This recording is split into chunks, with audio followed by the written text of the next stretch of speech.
This is my book haul, book shopping in Seoul that my boyfriend generously paid for, so thank you so much.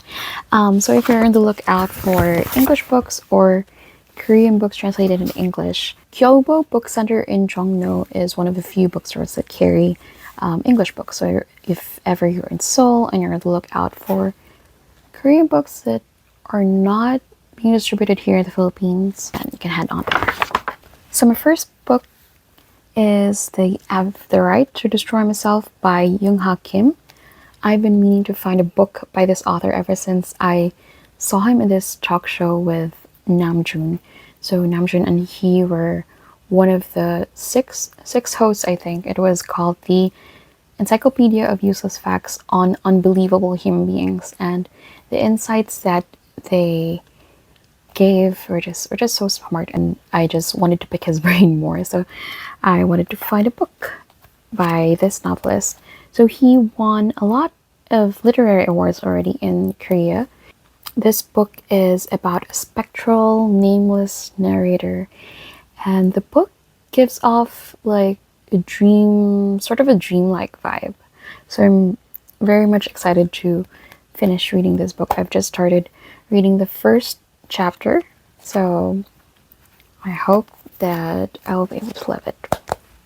The next book is Welcome to the Hyunam-dong Bookshop by Hwang Borum, translated by Shana Tan.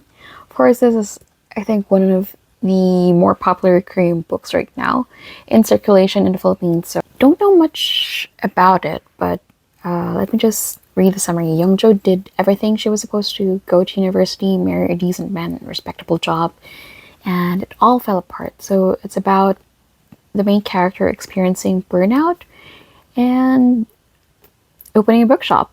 So I want that life. I want to open a bookshop. Yeah, it says here the runaway Korean sensation. So I'm pretty much excited to read this too.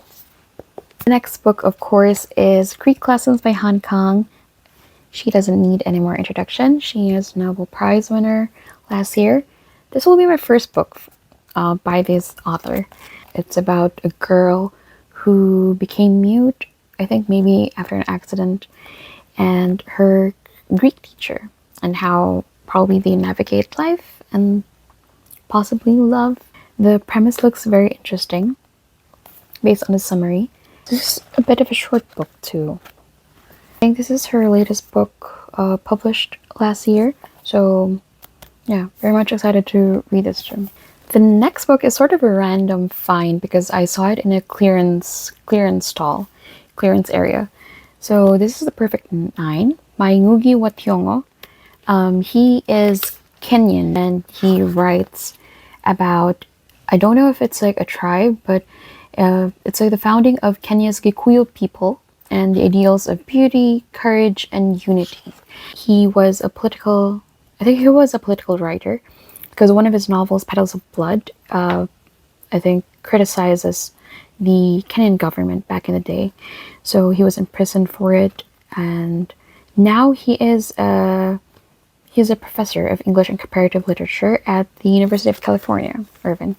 So I only got this because it was 5,001, but reading the premise of the book, I am also very much excited to learn more about Kenya, about the Kikuyu people there. My next book is My Brilliant Life by Eran Kim, translated by Chi-young Kim.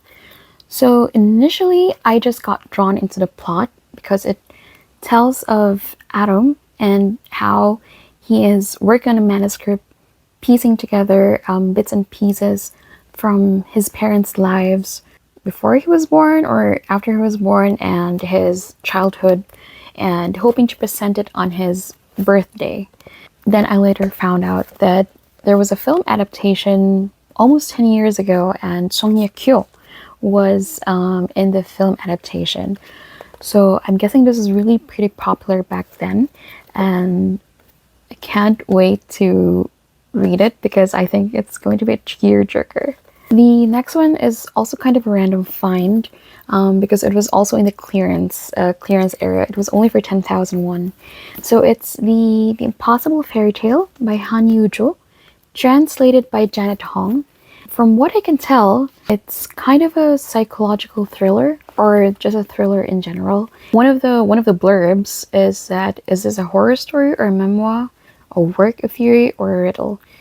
No doubt about it, Han Yu-jo is a brave and intelligent writer. So, this will be a very interesting read. The next one is I'm hoping it is a classic. So it's a Korean piece of Korean classic literature. It was written in 17th century Korea. It's The Nine Cloud Dream by Kim Man-jung, translated with an introduction and notes by Heinz Insu Fenkel. This classic novel's wondrous story begins when a young monk living on a sacred lotus peak in China succumbs to the temptation of 8 fairy maidens, and as punishment, he got reincarnated as the most ideal of men. So it's kind of an interesting punishment. On his journey through this new life full of material, martial, and sensual accomplishments beyond his wildest dreams, each success brings him closer and closer to finally comprehending the fundamental truths of the Buddhist teachings. This novel kind of explores Buddhism and its teachings and living simply with mindfulness. The cover is so pretty, and it's by Penguin Classics. So it's so good. Can't wait to read this too.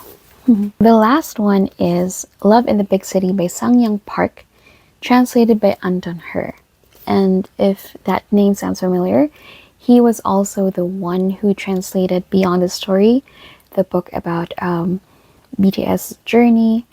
So I picked this up not because of it, but because of this film featuring, I want to say Kim Go-eun. Yes, Kim Go-eun was in that film, and it talks about young adults in the big city in Seoul, and it says here it's an energetic, joyful, and moving novel that depicts both the glittering nighttime world of Seoul and the bleary-eyed morning after. I think there was a film starring Kim Go-eun, but the one on Netflix is a series that covers more of this book, or that covers the whole book, because the film adaptation only covers 1/3 of this book, I think. So there you go. This is my book haul from Korea.